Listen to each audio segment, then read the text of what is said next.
ಆಕಾಶವಾಣಿ ಮಡಿಕೇರಿ. ಕಾರ್ಯಕ್ರಮ ಕ್ರೀಡಾ ಲಹರಿ.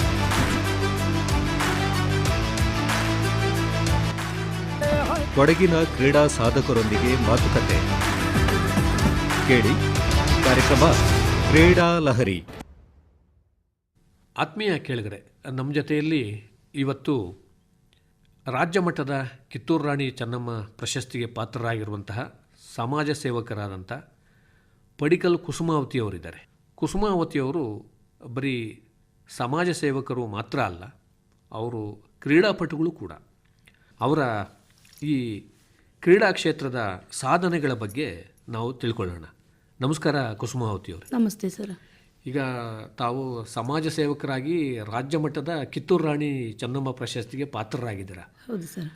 ಜೊತೆಗೆ ನೀವು ಕ್ರೀಡಾಪಟುಗಳಾಗಿ ಕೂಡ ಸಾಧನೆಯನ್ನು ಮಾಡಿದ್ದೀರಾ. ಯಾವ್ಯಾವ ಕ್ರೀಡೆಗಳಲ್ಲಿ ತೊಡಗಿಸ್ಕೊಳ್ತೀರಾ ಕುಸುಮಾವತಿಯವರು? ಮುಖ್ಯವಾಗಿ ನಮ್ಮದು ಕುರ್ಕ್ ಟೈಟನ್ಸ್ ಪೊನ್ನಂಪೇಟೆ ಟೀಮ್ ಇದೆ ಸರ್.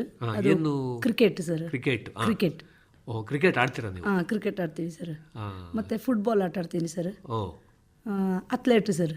ರನ್ನಿಂಗ್ 3 ಇದೆ. 3 ಇದೆ ಸರ್. ಮತ್ತೆ ಹಗ್ಗ ಜಗ್ಗಾಟ ಆಟ ಆಡ್ತೀವಿ. ಟಗಫೋರ್ಲು ಸಹ ತೊಡಗಿಸ್ಕೊಂಡು. ಮತ್ತೆ ದಸರಾ, ಮಹಿಳಾ ದಸರಾ ಇದರಲ್ಲೆಲ್ಲ ಫ್ಯಾಷನ್ ಶೋ ಸಹ ಮಾಡ್ತೀನಿ ಸರ್. ಅದರಲ್ಲೂ ಕೂಡ ತೊಡಗಿಸ್ಕೊಂಡಿದ್ದೀನಿ ಸರ್. ಈಗ ಕ್ರಿಕೆಟ್ ಅಂತ ಅಂದ್ರೆ ಏನಾಗಿ ಕ್ರಿಕೆಟ್ ನಲ್ಲಿ ನೀವು ಆಟ ಆಡ್ತೀರಾ? ನಾನು ಕ್ರಿಕೆಟ್ನಲ್ಲಿ ಬೌಲರ್ ಮಾತ್ರ ಸರ್. ಬೌಲರ್ ಮಾತ್ರ. ಯಾವ ರೀತಿ ಬೌಲಿಂಗ್ ಮಾಡ್ತೀರಾ? ಮಾಡ್ತೀನಿ ಸರ್. ಫಾಸ್ಟ್ ಬೌಲಿಂಗ್ ಮಾಡ್ತೀರಾ? ಫಾಸ್ಟ್ ಆಗಿ ಮಾಡ್ತೀನಿ ಸರ್. ಬ್ಯಾಟಿಂಗ್ ಆಗಲ್ಲ ಸರ್. ಆಗಲ್ಲ. ಕೈ ಮುರಿದು ಹೋಗಿದೆ ಅದು. ಅಕ್ಕಂತೂ ನನ್ನ ಸಣ್ಣಕ್ಕ ಇದ್ರು. ಸಣ್ಣಕ್ಕನ ಮದುವೆ ದಿವಸ ನನ್ನ ಕೈ ಮುರಿದು ಹೋಗಿದ್ದು ಸರ್. ಹಾಗಾಗಿ ಕೈಗೆ ಅಷ್ಟೇನು ಬಲ ಇಲ್ಲ, ಸ್ಟ್ರೆಂತ್ ಇಲ್ಲ. ಬೌಲಿಂಗ್ ಮಾಡ್ಬೋದು, ಕೀಪಿಂಗ್ ಮಾಡ್ಬೋದು. ಗ್ರೌಂಡ್ ಆಲ್ರೌಂಡರ್ ರನ್ನಿಂಗ್ ಇದ್ದ ಕಾರಣದಿಂದ ಗ್ರೌಂಡ್ ಕ್ಯಾಚ್ ಎಲ್ಲ ಮಾಡ್ತೀನಿ ಸರ್. ಆದ್ರೂ ಕ್ರಿಕೆಟ್ ನಲ್ಲಿ ತೊಡಗಿಸ್ಕೊಂಡಿದ್ದೀವಿ. ಅಂದ್ರೆ ಮಹಿಳೆಯರ ಕ್ರಿಕೆಟ್ ನಲ್ಲೇ? ಹೌದು, women wings cricket team sir. ಪ್ರಪ್ರಥಮ ಬಾರಿಗೆ ಕೊಡಗು ಜಿಲ್ಲೆಯಲ್ಲಿ ಹಾತೂರಿನಲ್ಲಿ ನಡೆದಿದ್ದು sir women wings cricket team ಅಂತ. ಅದರಲ್ಲಿ ಪ್ರಪ್ರಥಮ ಬಾರಿಗೆ ಕೊಡಗು ಜಿಲ್ಲೆಯಲ್ಲಿ ಕುರ್ಕ್ ಟೈಟನ್ಸ್ ಟೀಮ್ ನಮ್ಮದೇ ಮೊದಲನೇ ಸ್ಥಾನ ಪಡೆದಿದ್ದು ಸರ್. ನಮ್ಮದು ಪ್ರಮಿತಾ ಅಂತ ನಮ್ಮದು ಕ್ಯಾಪ್ಟನ್ ಇದ್ದಾರೆ. ಅವರು ಆಶಾ ಕಾರ್ಯಕರ್ತರು, ಪೊನ್ನಂಪೇಟೆಯವರು. ಫಸ್ಟ್ ಟೈಮ್ ನಮ್ಮದು ವಿನ್ ಆಗಿದೆ ಸರ್. ಅಲ್ಲಿಂದ ಸ್ಟೆಪ್ ಬೈ ಸ್ಟೆಪ್ ಎಲ್ಲ ಇದರಲ್ಲೂ ಇವಾಗ ಗೋಣಿಗೊಪ್ಪದಲ್ಲಿ ನಡೀತು, ಪೊನ್ನಂಪೇಟೆಯಲ್ಲಿ ನಡೀತು, ಮತ್ತು ಮಡಿಕೇರಿಯಲ್ಲೂ ಸಹ ನಡೀತು, ಎಲ್ಲ ಕಿಂಬರ್ಲಿ ಕೂರ್ಗ್ದ ನಡೀತು ಸರ್. ಕಳೆದ ವರ್ಷ ಅಲ್ಲ, ಆಚೆ ವರ್ಷ ಏನೋ, ಅದರಲ್ಲೂ ಸಹ ನಾವು ಪ್ರಥಮ ದ್ವಿತೀಯ ಸ್ಥಾನ ತಗೊಂಡಿದ್ದೀವಿ ಸರ್. ವಿಕೆಟ್ಗಳು ತಗೊಳ್ತಾ ಇರ್ತೀವಿ ಸರ್. ಒಳ್ಳೆ ಸಾಧನೆ ಮಾಡಿದ್ದಾರೆ ಎಲ್ಲರೂ. ನಮ್ಮಲ್ಲಿ ಒಳ್ಳೆ ಆಟಗಾರರಿದ್ದೇವೆ ಸರ್. ಒಳ್ಳೆ ಆಟ. ಈಗ ನಾಡಿದ್ದು ಕ್ರಿಕೆಟ್ ಟೀಮ್ ಇದೆ, ಅದು ಸಹ ನಾವೀಗ ನಾವೆಲ್ಲ ಯಾರ್ಯಾರು ಆಟ ಆಡೋದು, ಬಾಲಿಂಗ್ ಯಾರು, ಬ್ಯಾಟಿಂಗ್ ಯಾರು ಅಂತ ಹೇಳ್ಬಿಟ್ಟು ನಮ್ಮಲ್ಲಿ ಕುರ್ಕ್ ಟೈಟನ್ಸ್ ಫ್ರೆಂಡ್ಸ್ ಗ್ರೂಪ್ ಅಂದರೆ ನಮ್ಮಲ್ಲಿ ಎಲ್ಲರೂ ಇದ್ದಾರೆ ಸರ್. ಕೊಡವ ಜನಾಂಗದವರು ಇದ್ದಾರೆ, ಗೌಡ ಜನಾಂಗದವರು ಇದ್ದಾರೆ. ನಮ್ಮಲ್ಲಿ ಜಾತಿ ಭೇದ ಯಾವುದಿಲ್ಲ ಸರ್. ನಾವೆಲ್ಲರೂ ನಮ್ಮ ಕ್ರೀಡೆ ಅಂದ್ರೆ ಬರೋದೇ ಇಲ್ಲ. ನಾವೆಲ್ಲ ಒಗ್ಗಟ್ಟಾಗಿದ್ದೀವಿ ಸರ್. ನಮ್ಮ ಕ್ರೀಡೆ. ಎಷ್ಟು ಜನ ಇದ್ದೀರಾ ಒಂದು ಟೀಮಲ್ಲಿ? ನಮ್ಮ ಟೀಮಲ್ಲಿ 13 ಜನ ಇದ್ದೀವಿ ಸರ್. 13 ಜನ. ಎಷ್ಟು ವಯಸ್ಸಾದಂಥವರೆಲ್ಲ? ಎಲ್ಲ 30 ಇದ್ದಾರೆ ಸರ್, 35 ಅಬೋ ಇದ್ದಾರೆ, 40 ಇದ್ದಾರೆ. ಮಹಿಳಾ ತಂಡ? ಮಹಿಳಾ ತಂಡ ಸರ್. ಅಂದ್ರೆ ಹಿರಿಯ ಮಹಿಳೆಯರ ತಂಡನೇ ಒಂದು ರೀತಿ? ಹೌದು ಸರ್. ಅಂದ್ರೆ ಆ ಏಜ್ ಗ್ರೂಪ್ ಅಲ್ಲೇ ಟೂರ್ನಮೆಂಟ್ ನಡೀತಾ ಇರುತ್ತಾ? ಇಲ್ಲ ಸರ್, ಯುವತಿಯರ ಜೊತೆನೂ ಸ್ಪರ್ಧಿಸ್ತಾರೆ? ಯುವತಿಯರ ಜೊತೆಲೂ ಸ್ಪರ್ಧಿಸ್ತೀವಿ ಸರ್. ಒಂದೊಂದು ಕಡೆ ಬರೀ ಮಹಿಳೆಯರಿಗೆ, ಇದು ವಿದ್ಯಾರ್ಥಿಗಳಿಗೆ ಮಾತ್ರ ಅವಕಾಶ ಅಂತ ಇರ್ತದೆ. ಅದರಲ್ಲೂ ಸಹ ನಾವು ಪಾಲ್ಗೊಳ್ತೀವಿ ಸರ್. ಪಾಲ್ಗೊಳ್ತೀವಿ. ಸಾಕಷ್ಟು ಪ್ರಶಸ್ತಿಗಳೆಲ್ಲ ಬಂದಿದ್ದಾವೆ? ಪ್ರಶಸ್ತಿಗಳೆಲ್ಲ ಬಂದಿದೆ. ಪ್ರತಿದಿನ ಅಭ್ಯಾಸ ಮಾಡ್ತೀರಾ ಅಥವಾ ಹೇಗೆ? ಇಲ್ಲ ಸರ್, ನಾವು ಇವಾಗ ಏನಂತಾರೆ, ಎಲ್ಲಾದರೂ ಕ್ರೀಡೆ ಯಾರು ಇಟ್ಟಿರ್ತಾರೆ, ಟೂರ್ನಮೆಂಟ್ ಇಟ್ಟಿರ್ತಾರೆ ಇಂತಿಂತ ಒಂದು ವೇದಿಕೆ ಅಂತ. ಆಗ ಇದ್ದಾಗ ಒಂದು 2 ದಿವಸಕ್ಕೆ ಮುಂಚಿತವಾಗಿ ಗ್ರೌಂಡಲ್ಲಿ ಆಟ ಆಡ್ತೀವಿ ಅಷ್ಟೇ ಸರ್. ಪ್ರಾಕ್ಟೀಸ್ ಮಾಡ್ತೀರಾ? ಅಷ್ಟೇ, ಪ್ರತಿದಿನ ಏನಿಲ್ಲ. ಹೀಗೆ ಅಂತೇಳಿ. ಮತ್ತು ಅವರು ಪ್ರಮಿತ್ ಅವರು ಹಸ್ಬೆಂಡ್ ಇದ್ದಾರೆ, ಅವರು ಮಕ್ಕಳೆಲ್ಲ ಬರ್ತಾರೆ ಸರ್. ಅವರು ಸ್ವಲ್ಪ ಕೋಚಿಂಗ್ ಎಲ್ಲ ಕೊಡ್ತಾರೆ. ಹಾಗಾಗಿ ನಿಮಗೂ ಕಲಿಯೋದಕ್ಕೆ ಅವಕಾಶ ಆಗುತ್ತೆ, ಈಸಿ ಆಗುತ್ತೆ. ಮತ್ತು ಗ್ರೌಂಡಿಗೆ ಇಳಿದ ಮೇಲೆ, ಕ್ರೀಡೆಯಲ್ಲಿ ಇಳಿದ ಮೇಲೆ ಅದರದ್ದು ಒಂದು ಅನುಭವನೇ ಬೇರೆ ಇರುತ್ತೆ ಸರ್. ಖುಷಿ ಆಗುತ್ತೆ. ಗ್ರೌಂಡಿಗೆ ಹೋದರೆ ಮನೆ ಕಡೆ ನೆನಪೇ ಇರಲ್ಲ, ಆ ಥರ ಒಂದು ಭಾವನೆ ಉಂಟಾಗುತ್ತೆ. ಮತ್ತೆ ಫುಟ್ಬಾಲ್ ಕೂಡ ಆಡ್ತೀವಿ ಅಂತ ಹೇಳಿದ್ರಿ? ಹೌದು ಸರ್. ಅದು ಟೀಮ್ ಇದೆಯಾ? ಅದು ಟೀಮ್ ಇದೆ, ನಮ್ದು ಗೌಡ ಟೀಮ್ ಇದೆ ಸರ್. ಅದರಲ್ಲಿ ನಮ್ಮ ಗೌಡ ಜನಾಂಗದವರು ಮಾತ್ರ ಇರ್ತಾರೆ. ಮತ್ತು ಬೇರೆ ಜನಾಂಗದವ್ರನ್ನ ಬೇರೆ ಕಡೆ ಇದ್ದಾಗ ಎಲ್ಲ ಜನಾಂಗದವರು ಆಟ ಆಡ್ಬೋದು ಅಂತ ಹೇಳಿದಾಗ ಎಲ್ಲ ಜನಾಂಗದವ್ರು ಸೇರಿ ಆಟ ಆಡ್ತೀವಿ. ಗೌಡ ಜನಾಂಗದವರು ಅಂತ ಹೇಳಿದಾಗ ನಮ್ಮ ಗೌಡ ಜನಾಂಗದವರು ಮಾತ್ರ ಇರ್ತೀವಿ ಸರ್. ಅದರಲ್ಲಿ ಯಾವ ಪೊಸಿಷನಲ್ಲಿ ಆಡ್ತೀರಾ ಫುಟ್ಬಾಲ್ನಲ್ಲಿ? ಆದರೆ ನೀವು ಫುಟ್ಬಾಲಲ್ಲಿ ನಾನು ಇದಕ್ಕೆ ಹೋಗೋದಿಲ್ಲ ಸರ್, ಮೇಯ್ನಾಗಿ ನಾನು ಹೋಗಲ್ಲ. ಬಾಲಿಂಗ್ ಮಾತ್ರ ಸ್ಕೋರ್ ಮಾಡ್ತೀವಿ, ಬಾಲ್ ಹೊರಗಡೆಯಿಂದ ದಾಟದಂಗೆ ಮಾತ್ರ ಅದನ್ನು ಸ್ಕೋರ್ ಮಾಡ್ಕೊಂಡು ಹೋಗ್ತೀನಿ ಸರ್. ಅಂದ್ರೆ ಏನು ರಕ್ಷಣಾ ಆಟಗಾರ? ರಕ್ಷಣಾ ಆಟಗಾರರಾಗಿ ಆಟ ಆಡ್ತೀನಿ ಸರ್. ಹಿಂದೆ ಹಿಂಪಡೆ ಅಂದ್ರೆ ರನ್ನಿಂಗ್ ಇದೆ ಸರ್ ಅಲ್ಲ, ನಾನು ರನ್ನಿಂಗ್ ಇದ್ದ ಕಾರಣದಿಂದ ನೀವು ಬಾಲಿಂಗ್ ಸ್ಕೋರ್ ಮಾಡ್ಕೊಳ್ಳಿ ಅಂತ ಹೇಳ್ತಾರೆ ಸರ್ ನಮ್ಮ ಜೊತೆಲಿರೋರೆಲ್ಲ. ಅಂದ್ರೆ ನೀವು ಗೋಲ್ಗಳು ಏನಾದರೂ ಹೊಡೆದಿದ್ದಾರಾ? ಗೋಲ್ಗಳು ಇಲ್ಲ ಸರ್, ನಾನು ಬಾಲ್ ಹೋಗದಂತೆ ಮಾತ್ರ ಕ್ಯಾಚ್ ಮಾಡ್ಕೊಳ್ತೀನಿ, ಮಧ್ಯದಲ್ಲಿ ಇರೋರು ಗೋಲಿಂಗ್ ಮಾಡ್ಕೊಳ್ತಾರೆ ಸರ್. ಅಂದ್ರೆ ನೀವು ಅವರಿಗೆ ಒಂದು ಮಧ್ಯಮ ಅಂಕಣದಲ್ಲಿ ಅವರಿಗೆ ಚೆಂಡನ್ನ ಒದಗಿಸೋದು ಆಟಗಾರರಿಗೆ ಆ ಪೊಸಿಷನ್ ಅಲ್ಲಿ ಆಡ್ತಾರೆ. ಇನ್ನೊಂದು ನಿಮ್ದು ಮುಖ್ಯವಾದ್ದು ಅಂದ್ರೆ ಅಥ್ಲೆಟಿಕ್ಸ್ ಸರ್. ಅಥ್ಲೆಟಿಕ್ಸ್ಗೆ ತಂಡ ಬೇಕಾಗಲ್ಲ, ಒಬ್ಬೊಬ್ಬರೇ ಸ್ಪರ್ಧೆ. ಹೌದು ಸರ್. ಅದಕ್ಕೆ ಏನಾದರೂ ಪ್ರಾಕ್ಟೀಸ್ ಮಾಡ್ತೀರಾ ಅಥ್ಲೆಟಿಕ್ಸ್? ಇಲ್ಲ ಸರ್, ಮಾಡಲ್ಲ ಸರ್. ನಾನು ಮೊದಲು ನಮ್ಮ ಮನೆಯಿಂದ ಕೈಕೇರಿಯಿಂದ ಗೋಣಿಗೊಪ್ಪ ಗಂಟ ಹೋಗೋದು, ಗೋಣಿಗೊಪ್ಪದಿಂದ ಕೈಕೇರಿ ಗಂಟ ಬರೋದು, ಈ ಥರ ಇಲ್ಲದ್ರೆ ಮನೆಯಿಂದ ಕೈಕೇರಿ ಗಂಟ ಹೋಗೋದು, ಕೈಕೇರಿಯಿಂದ ಮನೆ ಗಂಟ ಬರೋದು, ಈ ಥರ ಇಲ್ಲ ರನ್ನಿಂಗೇ ಮಾಡ್ತಾ ಇದ್ದೆ. ಹೀಗೆ ಮಾಡ್ತಾ ಇದ್ದಾಗ ನನಗೆ ಸ್ವಲ್ಪ ಏನು ಒಂಥರ ದಮ್ಮು ಹಿಡ್ದಂಗೆ ಆಗ್ತಾಯಿತ್ತು ಸರ್. ಆಗ ನಾನು ಉಸಿರಾಟದ ಒಂದು ಸ್ವಲ್ಪ ತೊಂದರೆ ಆಯಿತು. ಆವಾಗ ಡಾಕ್ಟರ್ ಯತಿರಾಜ್ ಹತ್ರ ಕೇಳಿದೆ, ನನಗೆ ಯಾಕೋ ಉಸಿರಾಟ ಆಗ್ತಾ ಇಲ್ಲ ಅಂತ. ಅವಾಗ ನೀವು ಸ್ವಲ್ಪ ವಾಕಿಂಗ್ ರನ್ನಿಂಗ್ ಏನಾದ್ರು ಮಾಡಬೇಕು ಮೇಡಮ್, ಸ್ವಲ್ಪ ಬಾಡಿ ಸ್ವಲ್ಪ ಜಾಸ್ತಿ ಇದೆ, ಹೆವಿ ಬಾಡಿ ಇತ್ತು ಸರ್ ನನಗೆ ಇದೆ ಅಂತ ಹೇಳಿದರು. ಅಲ್ಲಿಂದ ಸ್ಟೆಪ್ ಬೈ ಸ್ಟೆಪ್ ನಾನು ರನ್ನಿಂಗ್ ಮಾಡಲಿಕ್ಕೆ ತೊಡಗಿಸ್ಕೊಂಡೆ. ಅಲ್ಲಿಂದ ಕಾರಣಾಂತರದಿಂದ ಕ್ರಿಕೆಟ್ ಆಡುವಾಗ ನಮಗೆ ಪೊನ್ನಮ್ಮ ಅಂತ ಹೇಳಿ ಒಬ್ಬರನ್ನ ಪರಿಚಯ ಆಯಿತು. ಪೊನ್ನಮ್ಮ ಅಂತ ಹೇಳಿ ಅವರು ವಿರಾಜಪೇಟೆಯವರು, ಏಜ್ ಪರ್ಸನ್ ಪೊನ್ನಮ್ಮ ಅಂತ ಹೇಳಿ ಅವ್ರನ್ನ ಪರಿಚಯ ಆದಾಗ ನಿನ್ನ ಹೆಸರೇನು ಅಂತ, ನಾನು ಕುಸುಮಾವತಿಯಿಂದ ಕ್ರಿಕೆಟ್ ಆಟ ಆಡ್ತೀನಿ, ಕ್ರಿಕೆಟ್ ಅಂತ ಹೇಳಿದೆ. ಆವಾಗ ನಮ್ಮದು ಇಲ್ಲಿ ಒಂದು ಅಸೋಸಿಯೇಷನ್ ಇದೆ ಅಂತ ಹೇಳಿದರು, ಕರ್ನಾಟಕ ಮಾಸ್ಟರ್ ಅಥ್ಲೆಟಿಕ್ಸ್ ಪೊನ್ನಂಪೇಟೆ ಅಂತ ಹೇಳಿದರು. ಆಗ ನಾನು ಹೇಳಿದೆ, ಮೇಡಮ್ ನಾನು ಬರ್ತೀನಿ ಅಥ್ಲೆಟಿಕ್ಗೆ, ನನ್ನ ಕರ್ಕೊಳ್ಳಿ ಅಂತ ಹೇಳಿದೆ. ನಾನೇ ಹೇಳಿದೆ, ಓ ನಿನಗೆ ಆಸಕ್ತಿ ಇದೆಯಾ ಅಂತ, ರನ್ನಿಂಗ್ ಎಲ್ಲ ಮಾಡ್ತೀಯ? ರನ್ನಿಂಗ್ ಅಂತ ನಾನು ಗೆಲುವು ಅಂತ ಹೇಳುವ ನಾನು ಬರ್ತಾ ಇಲ್ಲ, ನಾನು ಭಾಗವಹಿಸ್ಬೇಕಷ್ಟೇ. ನನಗೆ ಗೆಲುವು ಇಂಪಾರ್ಟೆಂಟೇ ಅಲ್ಲ, ನಾನು ಆ ಕ್ಷೇತ್ರದಲ್ಲಿ ಕ್ರೀಡಾಪಟುವಾಗಿ ನಾನು ಭಾಗವಹಿಸ್ಬೇಕಷ್ಟೇ, ಆರೋಗ್ಯನೂ ಸುಧಾರಿಸ್ಕೋಬೇಕು ಅಂತ ಹೇಳಿದೆ. ಸರಿ ಆಯಿತು ಅಂತ ಹೇಳಿ ಮೆಂಬರ್ಶಿಪ್ ಮಾಡ್ಕೊ ಅಂತ ಹೇಳಿದರು. ಅಲ್ಲಿಂದ 500 ರೂಪೀಸ್ ಕೊಟ್ಟು ಮೆಂಬರ್ಶಿಪ್ ಮಾಡಿಕೊಂಡೆ.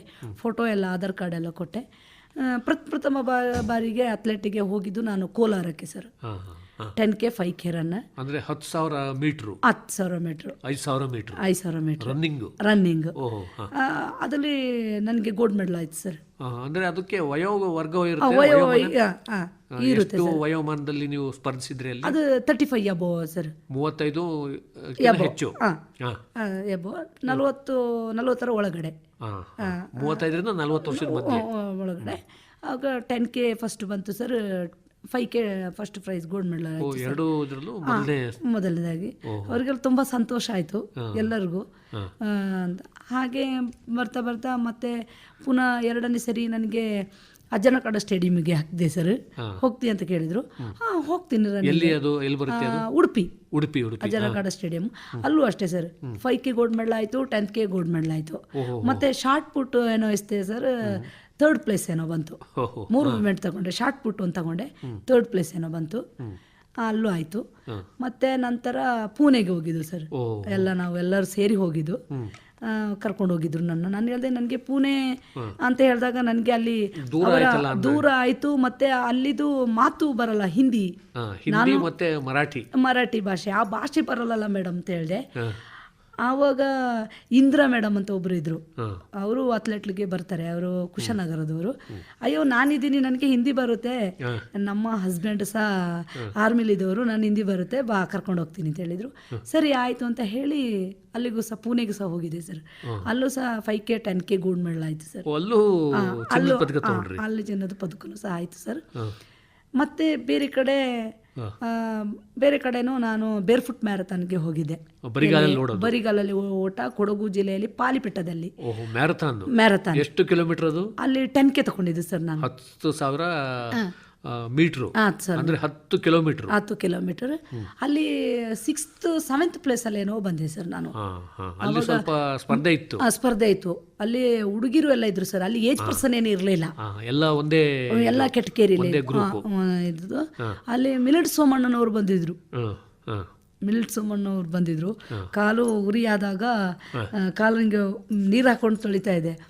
ಇವತ್ತು ನೀನು ಕಾಲಿಗೆ ನೀರು ಹಾಕೊಂಡು ತೊಳಿತಾ ಇದೀಯಾ, ಒಂದ್ ದಿವಸ ನೀನು ಗೋಲ್ಡ್ ಮೆಡಲ್ ಆಗಿ ಪಡೆದೇ ಪಡಿತೀಯಾ ಅಂತ ಹೇಳಿದ್ರು ಸರ್ ಪ್ರಥಮ ಬಾರಿಗೆ. ಅವರು ಸೋಮಣ್ಣವ್ರು ಯಾರು?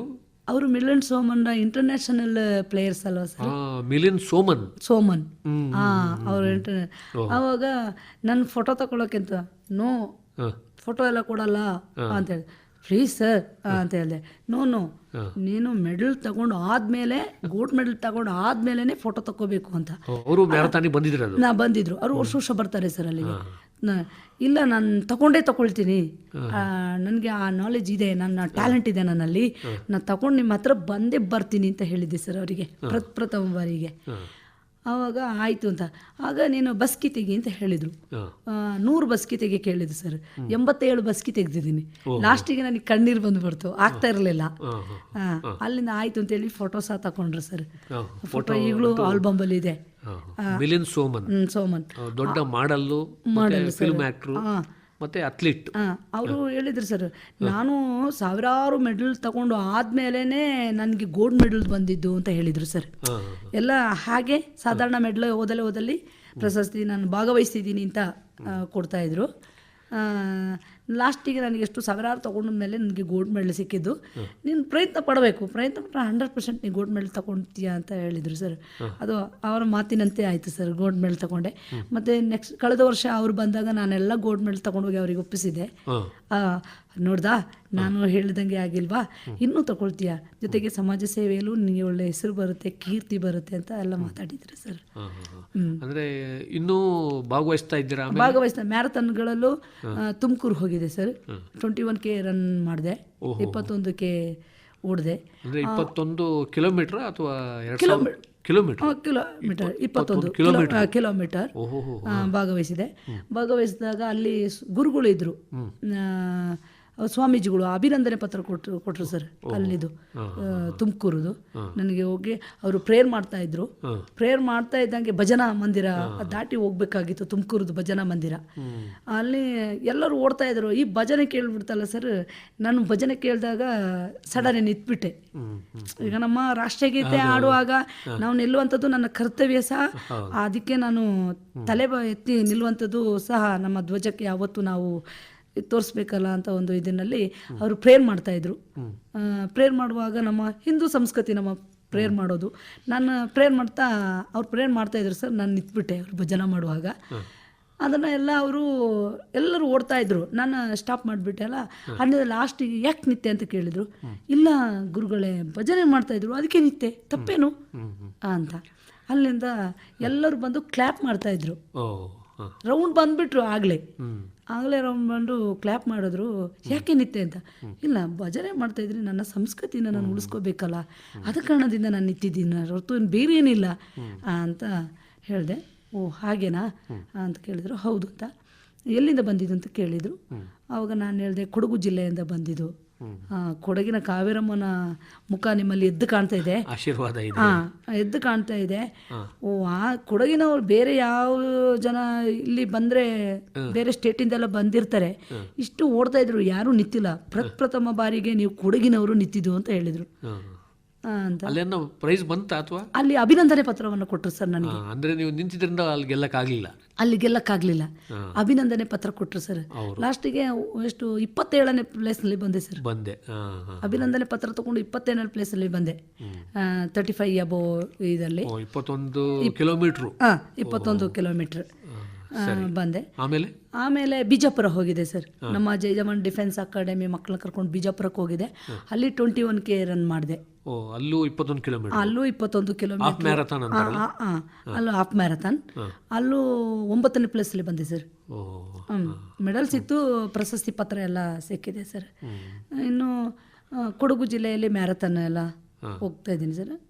ಮಾಡ್ತಾ ಇದ್ದೀರಾ, ಮುಂದುವರಿಸ್ತಾ ಇದ್ದೀರಾ? ಮುಂದುವರಿಸ್ತಾ ಇದ್ದೀನಿ. ಇದಕ್ಕಾಗಿನೇ ಪ್ರಾಕ್ಟೀಸ್ ಮಾಡ್ತೀರಾ? ಇಲ್ಲ ಸರ್, ಏನಿಲ್ಲ.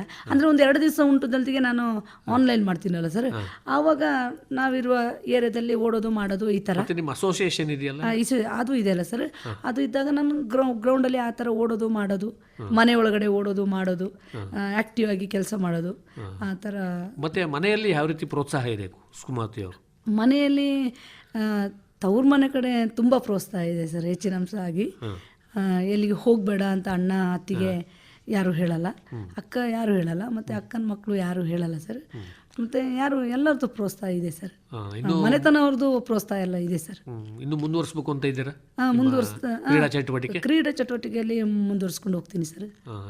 ಜೊತೆಗೆ ಸಮಾಜ ಸೇವೆನೂ ಮುಂದುವರಿಸ್ತೀನಿ ಸರ್. ಮತ್ತೆ ಮುಂದಿನ ದಿನಗಳಲ್ಲಿ ಓದಬೇಕು ಅಂತ ಇದ್ದೀನಿ ಸರ್, LLB ಮಾಡಬೇಕು ಅಂತ ಇದ್ದೀನಿ. LLB ಮಾಡಬೇಕು ಅಂತ ಒಂದು ಕನಸಿದೆ, ಓದಬೇಕು ಅಂತ ಇದ್ದೀನಿ. ನನಗೆ ಏನು ಅಂತಂದರೆ ಡೈಲಿ ಕ್ಲಾಸಸ್ ಆದ ಕಾರಣದಿಂದ ಸ್ವಲ್ಪ ಕಷ್ಟ ಆಗುತ್ತೆ.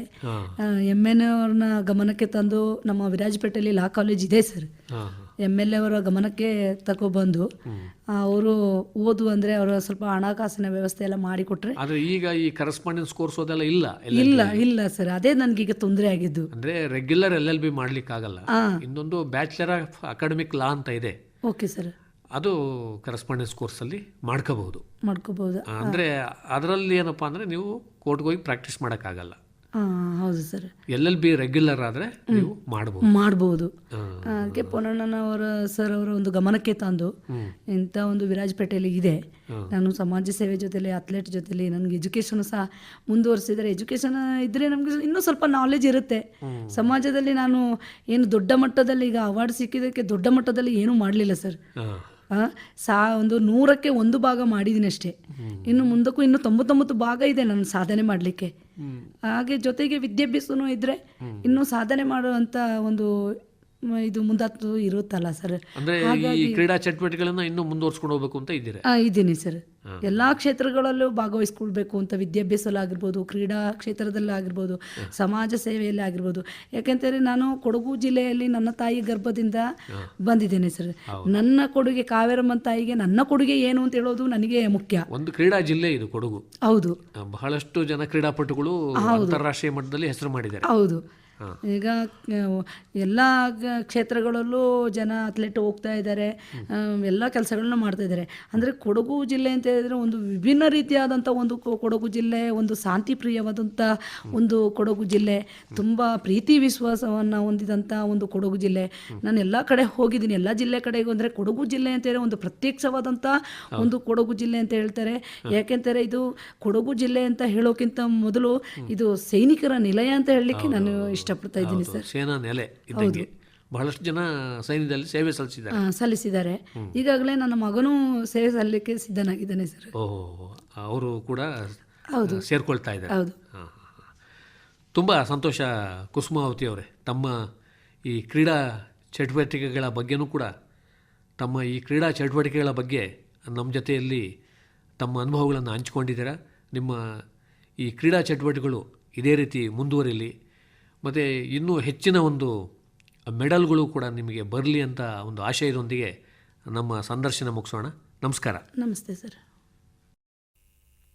ಕೇಳುಗರೆ, ಇದುವರೆಗೆ ಹಿರಿಯರ ಕ್ರೀಡಾಕೂಟದಲ್ಲಿ ಅತಿ ಉತ್ಸಾಹದಿಂದ ಭಾಗವಹಿಸಿ ಪದಕಗಳನ್ನು ಗೆಲ್ಲುತ್ತಿರುವ ಹಾಗೂ ಕ್ರಿಕೆಟ್ ಮತ್ತು ಫುಟ್ಬಾಲ್ನಲ್ಲೂ ಕೂಡ ಆಸಕ್ತಿಯನ್ನು ವಹಿಸಿ ಜಿಲ್ಲಾದ್ಯಂತ ನಡೆಯುತ್ತಿರುವಂಥ ಟೂರ್ನಮೆಂಟ್ಗಳಲ್ಲಿ ಭಾಗವಹಿಸುತ್ತಿರುವಂತಹ ಗೋಣಿಕೊಪ್ಪ ಸಮೀಪದ ಕೈಕೇರಿಯ ಪಡಿಕಲ್ ಕುಸುಮಾವತಿ ಅವರೊಂದಿಗೆ ನಡೆಸಿದ ಸಂದರ್ಶನವನ್ನು ಕೇಳಿದಿರಿ. ಇವರನ್ನು ಸಂದರ್ಶಿಸಿದವರು PM ಜಗದೀಶ್. ಮುಂದಿನ ವಾರ ಮತ್ತೊಬ್ಬ ಕ್ರೀಡಾ ಸಾಧಕನೊಂದಿಗೆ ನಿಮ್ಮ ಮುಂದೆ ಬರ್ತೇವೆ. ಅಲ್ಲಿವರೆಗೆ ನಮಸ್ಕಾರ.